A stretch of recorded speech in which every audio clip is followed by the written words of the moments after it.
Donc une plage avec de la laisse, c'est-à-dire des débris naturels, du bois. Petite leçon avant d'enfiler les gants. Avec les grandes marées, nombre de déchets naturels se sont accumulés en haut des plages. L'objectif, nettoyer manuellement en préservant ces laisses de mer, engrais naturels qui vont nourrir la dune.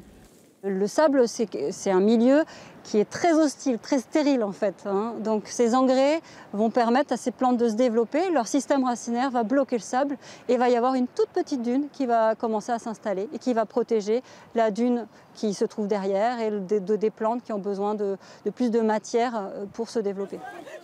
Armés de sacs poubelles, les 200 personnes vont arpenter la plage vers Saint-Palais au sud et les Mattes au nord, les deux communes à l'initiative de l'opération. Il faut prendre le temps de gratter, voilà. Parce que c'est souvent dans les zones comme ça qu'on trouve les petits déchets justement. Quand on peut entendre regarder. Les gens qui mettent leur coton-tige dans le lavabo, après ça atterrit ici. Ouais.